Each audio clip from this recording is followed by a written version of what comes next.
In the beginning, there was darkness, and then, bang, giving birth to an endless expanding existence of time, space, and matter. Now see further than we've ever imagined, beyond the limits of our existence, in a place we call the universe. The universe is vast, wondrous, electrifying.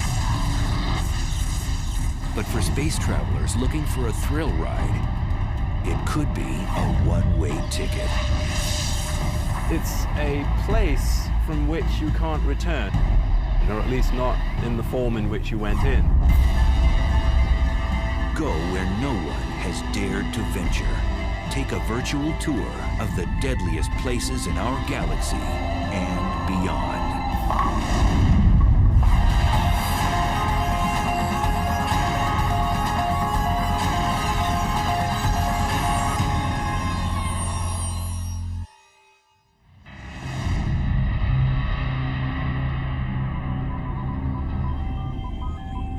It's the ultimate frontier adventure. Space travel.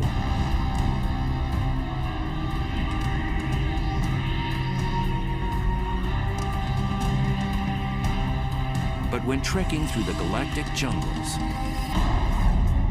one must steer clear of the cosmic hot zones, places teeming with violence and intrigue.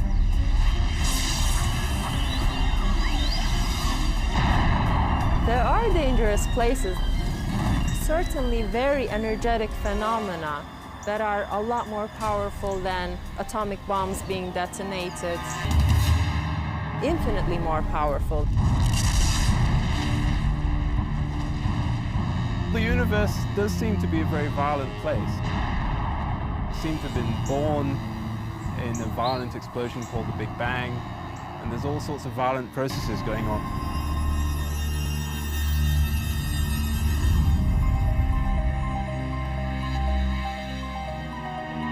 On December 27, 2004, satellites picked up the greatest cosmic explosion ever recorded. A blast 30,000 light years away, which had the power to briefly alter our planet's upper atmosphere.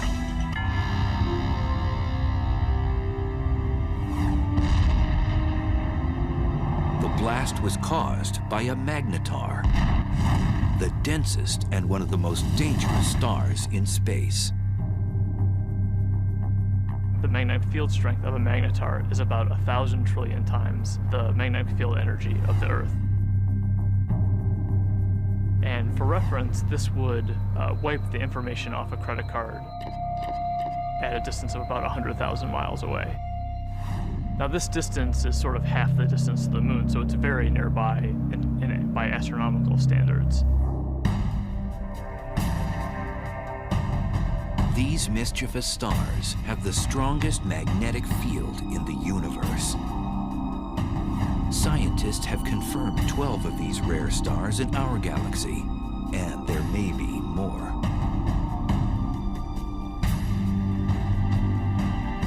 Caltech's Brian Cameron scans the Milky Way for these strange stars.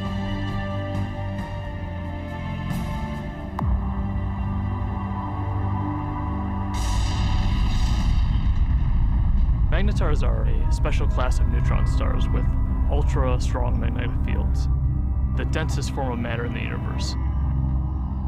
The first magnetar showed itself in the form of a high-energy event that was detected in the late 70s, although at the time we didn't know that it was a magnetar.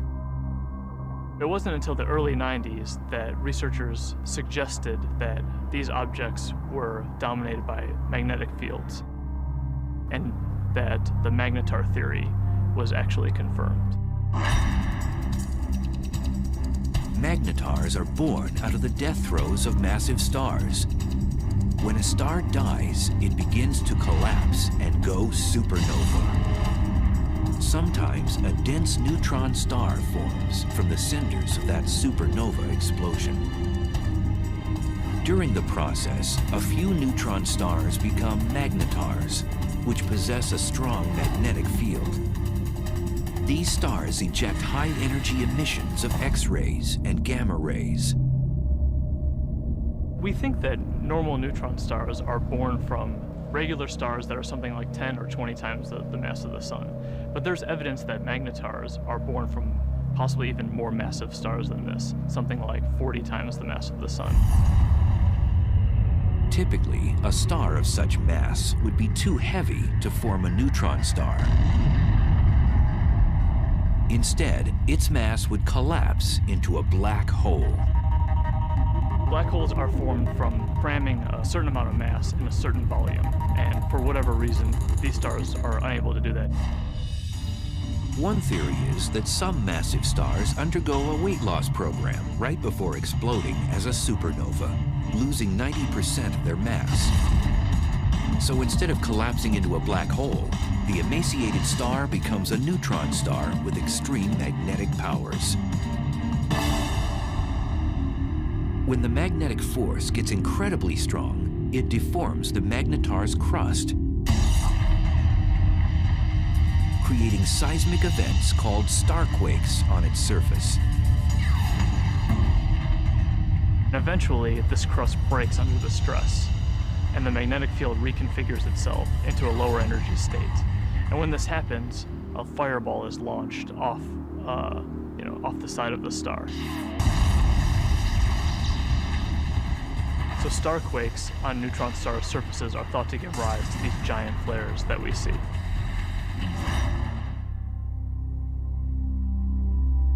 After a magnetar undergoes one of these flares, it outshines all of the stars in the galaxy for the few tenths of a second that it's taking place. Within these giant flares are short bursts of gamma rays which move at the speed of light. The giant flares from magnetars are gamma ray bursts. They're very short in duration, less than a second, and have very hard X-ray spectra compared to another class of gamma ray bursts. If a deep space traveler veered off course and was unlucky enough to pass within 700 miles of one of these massive objects, the consequences would be horrific. The magnetic field of the magnetar can literally warp the atoms in human flesh, and its gravitational forces would tear a person apart.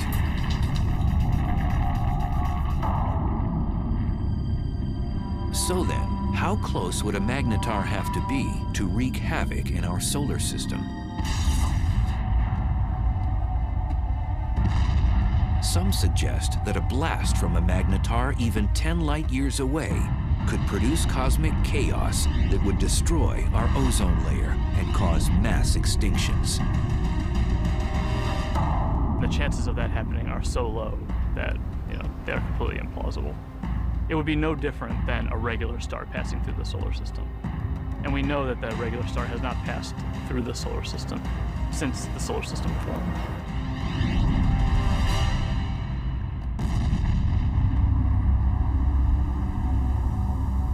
Scientists think that magnetars are only a few thousand years old and will become dim after 10,000 years. We're just now starting to understand the life cycle of magnetars. We think that they're very young, but how young is still uncertain.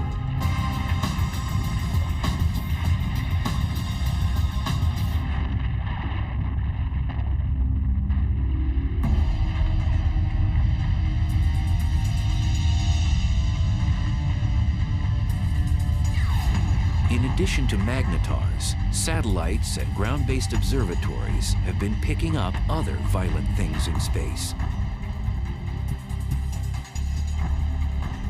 Scientists have now confirmed the existence of a phantom-like force that's so strong that it might very well be the most vicious phenomenon in the universe.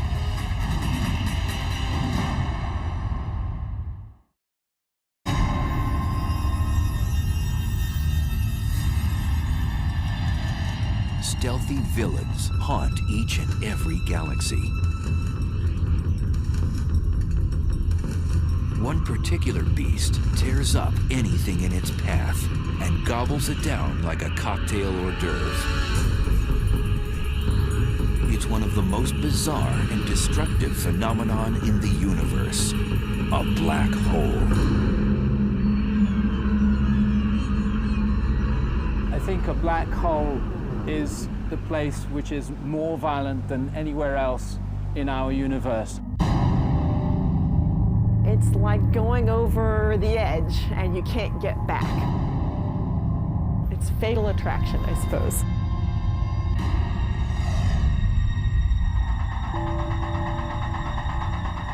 A black hole is a region of space where the pull of gravity is so immense that nothing can escape it, not even light.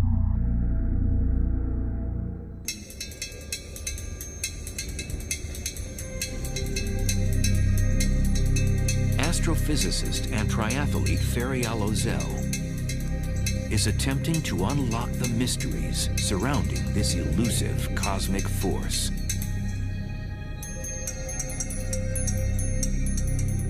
In a black hole, the gravity is so strong that no other force can compete with it, so everything collapses to a single point. Ozel says whatever has a close encounter with a black hole will fall victim to its relentless tidal force of gravity. Imagine you're swimming in a pool and there is no current. You can go whichever direction you want. Now imagine you're taken out of this pool and you're in a river. Imagine a current that is much, much, much stronger. That the only direction that you could go would be with this current. The space around the black hole acts like this wild river. You could never fight this enormous drag that you feel.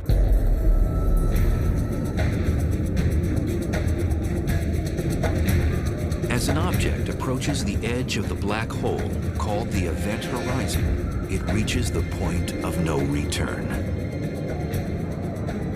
As you come closer and closer to this event horizon, you would already be approaching this extremely fast motion of space under you. And your only future direction is now into the black hole.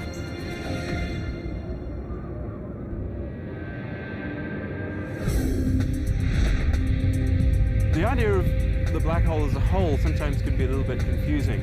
What it really is, in some sense, it's a place from which you can't return, or at least not in the form in which you went in.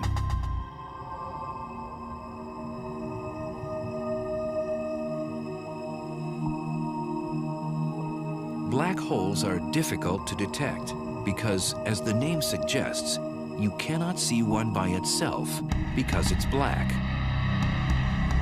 But scientists have spotted a black hole when its gravity affects something else in space, such as a passing star.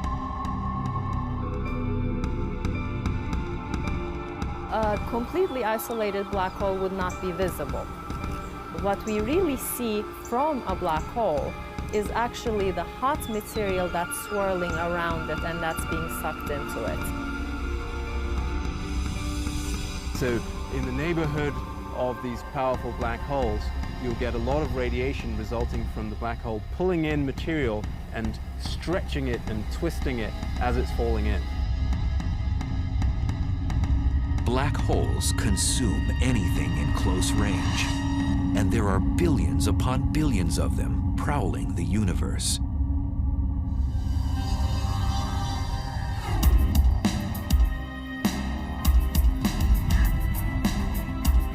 Astrophysicist Andrea Ghez is one of the world's leading black hole hunters.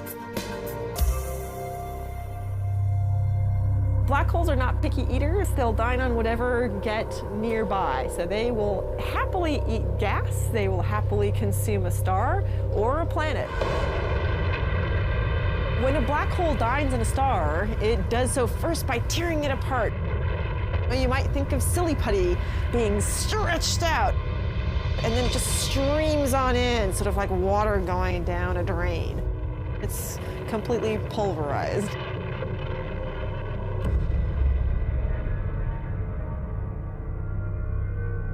Black holes are produced, we believe, by the collapse of the core of a massive star, something like 25 or 30 times the mass of the sun or more. When it comes to the end of its lifetime, a massive star burns its core all the way past helium, carbon, nitrogen, oxygen, all the way to iron, which has no more nuclear fuel. And when that iron core builds up to a certain mass, there comes a point where it can no longer support itself, and the core will collapse all the way to a black hole, producing at the same time a supernova.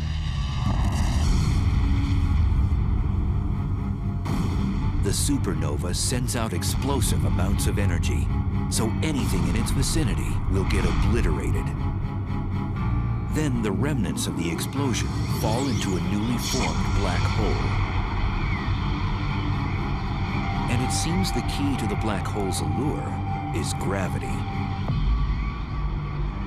Gravity will pull things around, just like the sun's gravity pulls the planets around.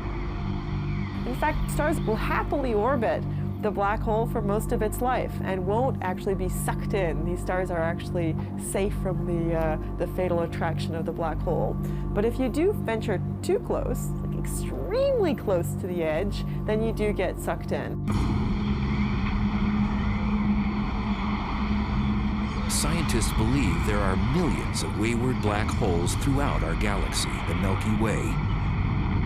And because we can't readily see them, one could be right next door. So how close does something have to be to get sucked into a black hole? Too close to a black hole is about the distance between the sun and the Earth, but that is certainly too close. For future space travelers, death by a black hole would be a violent way to go.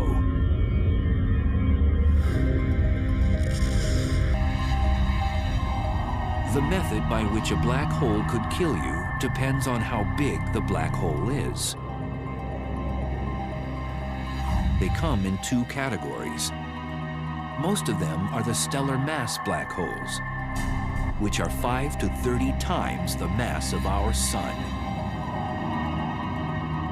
If the black hole is stellar-sized, then the tidal forces near the black hole are strong enough that it will tear you apart tidally, even well outside the event horizon. If you wanted to fall into a black hole, you certainly wouldn't want to fall into one of those. It will spaghettify you. But in addition to the stellar-sized black holes, there are others that are mammoth, millions to 1 billion times the mass of the sun. And now scientists believe that these monsters hold center court in every galaxy, including our own.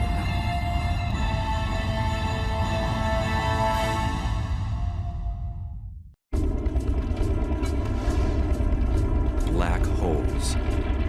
They're one of the most mysterious and potentially dangerous oddities in space. A black hole has a ravenous appetite. It sucks in everything in its path and spits out what it doesn't devour. And now scientists have discovered there are supermassive black holes, which are millions of times bigger than their stellar mass cousins.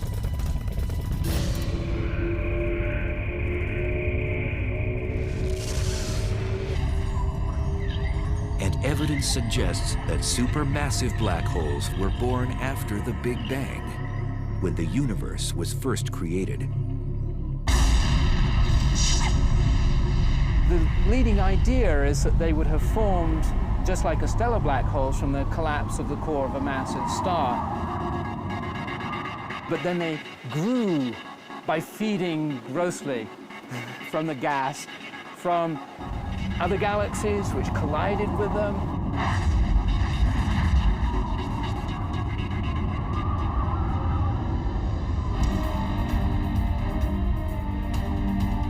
scientists have discovered that these black ogres wield their power in the center of galaxies.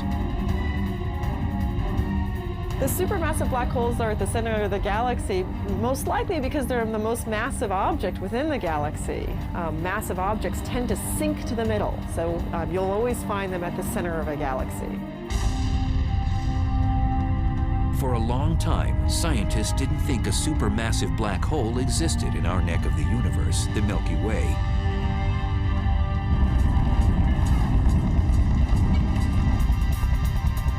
But in 1995, astrophysicist Andrea Ghez set out to prove one exists.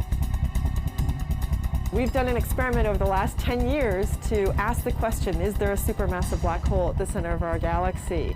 And the way we did this experiment is to use the motions of stars at the center of our galaxy to test whether or not there's a large amount of mass inside a very small volume. And that's the proof of a black hole.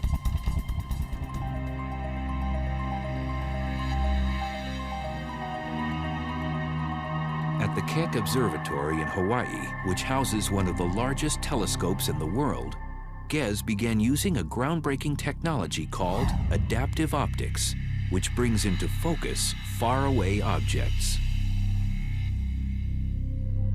So this is without adaptive optics. This is what you would see. In this big square, there's nothing. We turn adaptive optics on, and you see the stars. This region contains the stars that provide the keys to our experiment. So we want to watch how these stars move. Ghez noticed that there was a large cluster of stars orbiting around an invisible object at the center of our galaxy. And they were moving at an unusually rapid rate. So we can actually see these stars that are really close to the center, and we can watch them go around. Those stars go around the black hole just the way the planets orbit the sun. The orbits tell us where the black hole is, so it's located right where the star is. That's the center of our galaxy. And the details of exactly how fast these stars are going around and how tight the orbits are tells us the mass of the black hole, which we think today is 4 million times the mass of our sun. For Ghez, confirming that a supermassive black hole indeed exists at the heart of our galaxy was like summiting Mount Everest. It was incredibly exciting to discover the supermassive black hole at the center of our galaxy, simply because it was a question we had set out to address. The question, is there a supermassive black hole? We could design an experiment that actually got at it.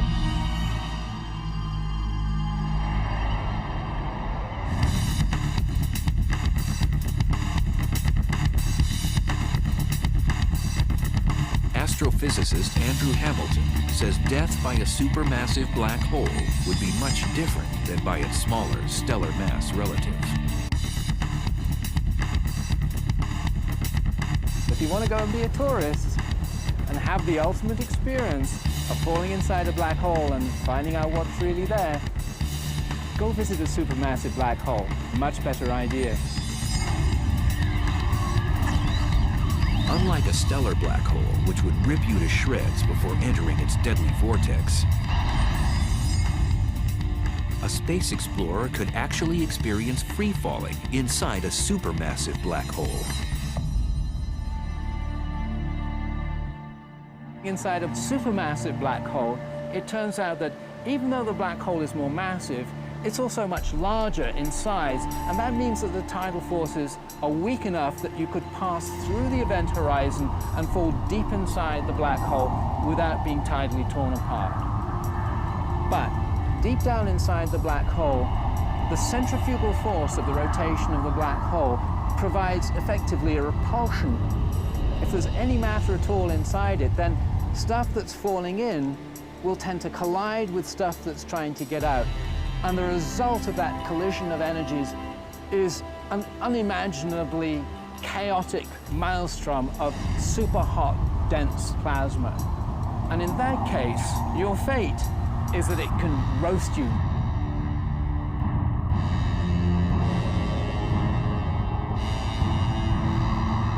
So how close would space travelers have to be to get sucked into a supermassive black hole in the center of a galaxy?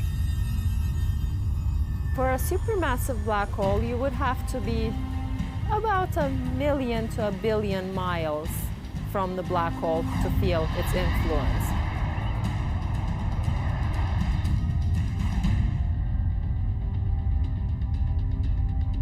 Over the years, the Chandra X-ray Observatory has caught our galaxy's supermassive black hole nibbling on cosmic matter, not binging like other supermassive black holes. Our black hole is today inactive compared to other black holes. Our galaxy has very little gas at the center, and so there's nothing really for the black hole to feed on. It's not eating very much. It's going on a bit of a starvation diet. Our galaxy's supermassive black hole appears to be fasting. This is partly due to the fact that as a galaxy ages, less and less matter is present for it to gorge on. But in the future, it might be quite a bit more active if it ever gets a fresh supply of gas at its center to feed off of. One way to rejuvenate our supermassive black hole's appetite is to collide with another galaxy. Sound implausible? 2 million light-years away, our closest neighbor, the Andromeda Galaxy, is charging toward us at almost 75 miles per second, or 270,000 miles per hour.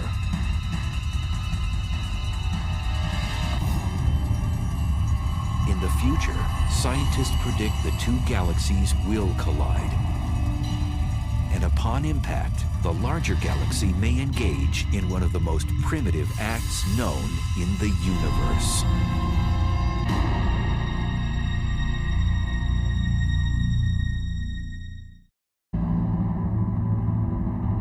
It's one of the most barbaric rituals in space.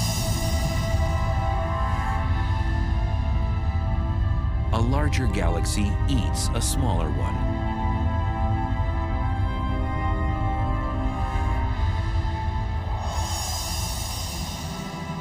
The scenario isn't a science fiction writer's fantasy. It's a cosmic reality. It's called galactic cannibalism.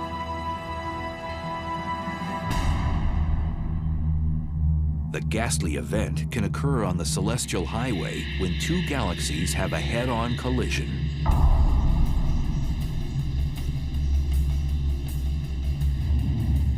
Both eventually meld together in a less than harmonious merger. If you're a galaxy, it's very violent. You're torn to shreds.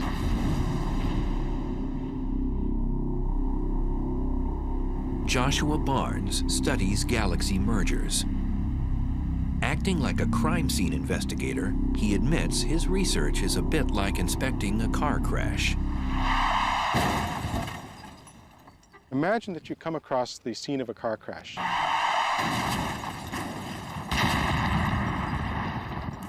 Two wrecked vehicles, but no witnesses, nobody to tell you what happened. All you have is the physical evidence. That's basically what we have to do when we study colliding galaxies. So there are no witnesses to a galactic collision. All that you have is the present state of the wreckage.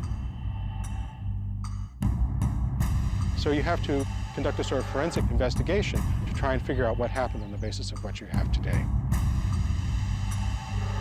If they collided head-on, you would know because the fronts were squashed up, but if they, say, sideswiped each other, which is actually more likely in galactic collisions, that would leave you a completely different pattern of wreckage, and you could interpret that. So what causes galaxy mergers? It's gravity. Everything in the universe is falling freely through space, and where you've got two large objects like galaxies, their mutual gravity pulls them together, so they fall into each other. So it's really just the force of gravity pulling things around. The galaxies that we're seeing colliding today, most of them have been bound and destined to collide for upwards of 10, 15 billion years and they're only now just making it to that first collision.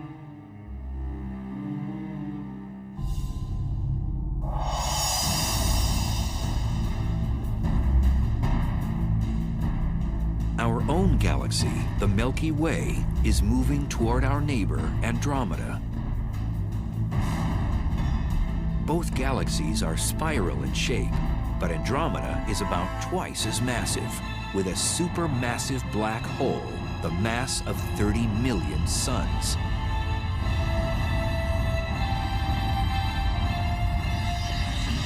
It'll look a lot like a dance. And you see the two galaxies come close together, so they kind of dance around each other, getting closer and closer and moving faster and faster before they finally come together. But at the point of impact, these galactic dancers will do more than pirouette. Each one has a spiral disk of stars, and then surrounding that, a halo of dark matter, invisible material that we can detect by its gravitational field.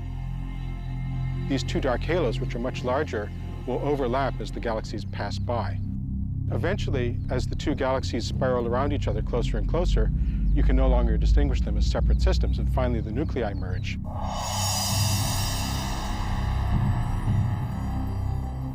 When Andromeda and the Milky Way collide, that's going to be the biggest collision that the Milky Way has seen, something like 5 billion years' time.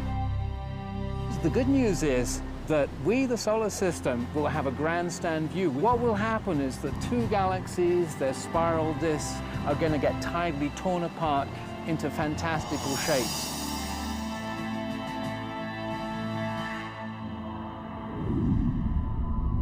When the disks start to get close to each other, they'll throw off long streamers of stars, so-called tidal tails.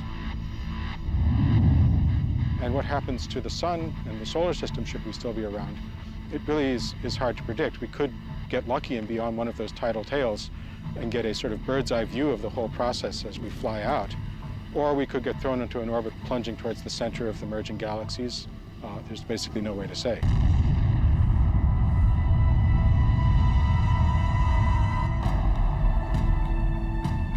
During the merger, if our solar system moves through the suburbs or the edges of Andromeda, we might not notice anything. On the other hand, countless stars and space material could be propelled towards the planets, potentially disrupting their orbits around the sun. Moreover, the entire galaxy could face cosmic upheaval. We could have consequences which would nonetheless be dangerous. First of all, we could have a lot of star formation as a consequence of the merger. Currently, both the Milky Way and Andromeda galaxy have plenty of interstellar gas, the raw material from which stars are born. Now that would mean a lot more evolved stars, supernova, going off in our vicinity. And that could create shock waves, blast waves, bursts of cosmic rays, which would have nasty consequences.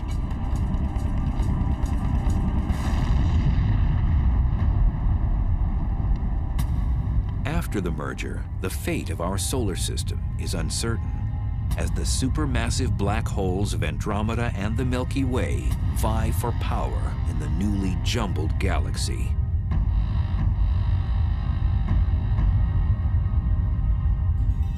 When they merge, they're going to form a new galaxy, and these two supermassive black holes will gradually spiral into the middle of the new galaxy. They will be a binary black hole for a short time.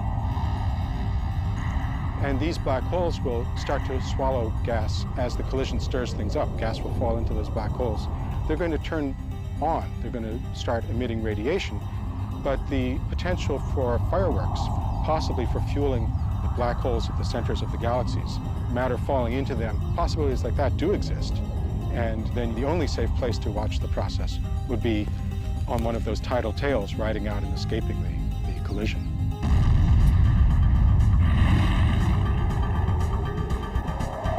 Some scientists think that Andromeda's larger supermassive black hole will eventually consume the Milky Ways. the two black holes will spiral in the center and become a binary black hole, and ultimately will merge with one another to become yet an even bigger supermassive black hole.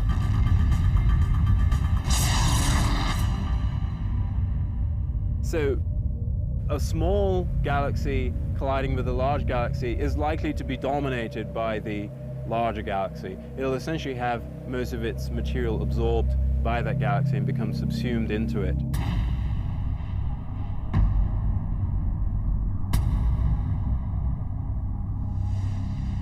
Scientists believe galaxy mergers are a way of life in the universe. Modern galaxies, including the Milky Way, have grown larger by cannibalizing smaller galaxies. Every galaxy that we see has probably been through many collisions. The Milky Way has a central bulge of stars, which are probably the relic of a previous collision. Most scientists agree that the much-anticipated merger between the Milky Way and Andromeda won't happen for at least 3 billion years.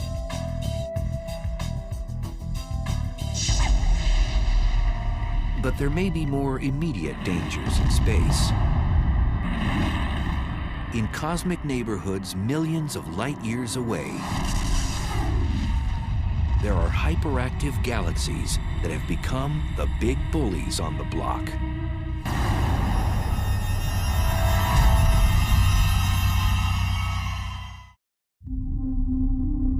At the heart of some galaxies lives a cosmic monster.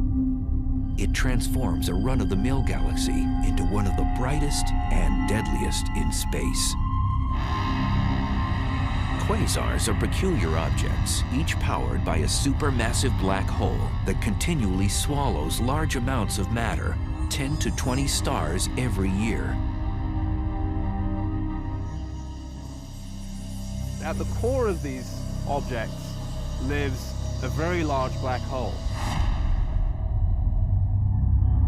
And the role of that black hole is to actually generate a huge amount of energy.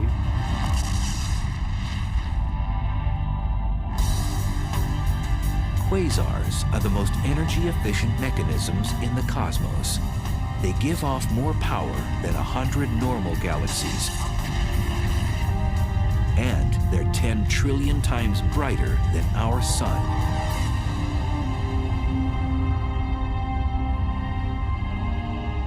So how are quasars created in the universe?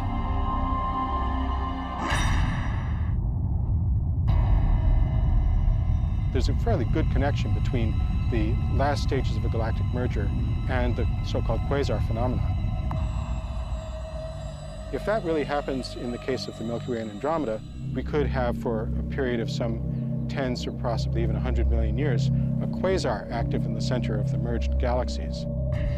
And a quasar puts out about 100 times as much energy as a typical galaxy. And if we were actually thrown into an orbit which took us towards the center of the galaxy, we could get very close to that quasar and really get scorched. The word quasar stands for quasi-stellar radio source, which means star-like emitters of radio waves. The word was coined when the quasar phenomena was still a mystery. Now we know they're not star-like at all. In addition to emitting radio waves and visible light, quasars also give off ultraviolet rays, infrared waves, X-rays, and gamma rays. All deadly if something or someone gets too close.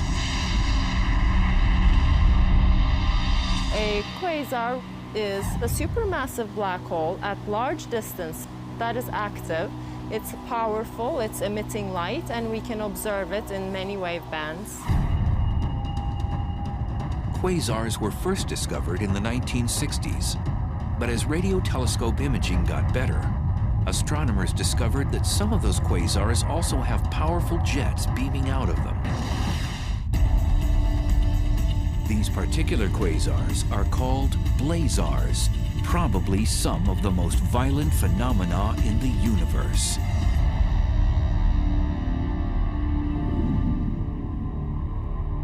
Blazars are powered by black holes, just like quasars, but they're somewhat different in that all of that energy is being focused, or a large amount of that energy is being focused into jets, which are streaming out.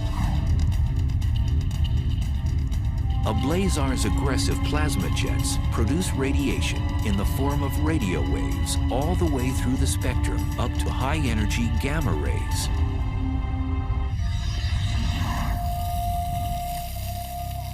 Astrophysicist Glenn Piner has been investigating the physical conditions at the centers of these exotic galaxies.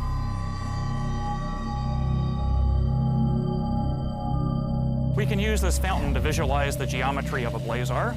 If that circular base of the fountain represents the accretion disk, then the jet of water that's coming up represents the jet of plasma coming out from the blazar. And if the Earth is sitting up in the direction that that water is going, then we would see this object as a blazar. To an astronomer, it's like looking down a fire hose. It really gets you in the eye. You see this bright, blazing thing that we call a blazar. These blazar jets move exceptionally fast. The fastest observed move at 99.9% the speed of light. If you were to take a small object like this bowling ball and you wanted to accelerate it up to 99.9% of the speed of light, you would have to give this bowling ball all the energy produced in the world for an entire week to accelerate it to that speed.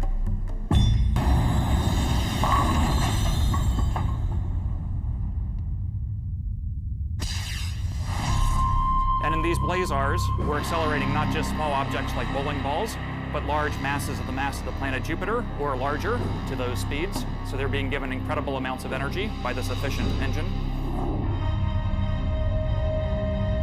Blazars pose unimaginable consequences to cosmic objects that get too close to its deadly jet. If there was a planet relatively close, a few light years from the actual jet, the radiation on that planet could be millions of times what it gets from the star. It would be continually exposed to high levels of radiation. So I don't think we want to look for life on a planet that would be orbiting a star that's in a blazar jet. Scientists link radio telescopes all over the world to achieve the magnification needed to zoom in on a blazar jet. So to give you an analogy for what kind of magnification that is, that would be magnification sufficient to read a newspaper that someone was holding in New York from Los Angeles. We'd love to look as close to the central black hole as possible so we could actually figure out how nature is accelerating these jets and getting them up to such high speeds. And we'd also like to know what it is actually that the jets are made of, because it turns out that's something that's currently not known. Until more is known about blazars, astronomers will keep a neighborhood watch for them, as well as all the other dangerous places in our uncontrollable universe. Definitely there are violent events going on in the universe. Much, much more energy than we can even imagine on Earth. There are trillions of suns shining all at once. Those are the kinds of energies that we're talking about. But in that case, the fact that we are far away from them helps the survival of our species. If we're actually traveling through space, then definitely we will have to be worrying about these events.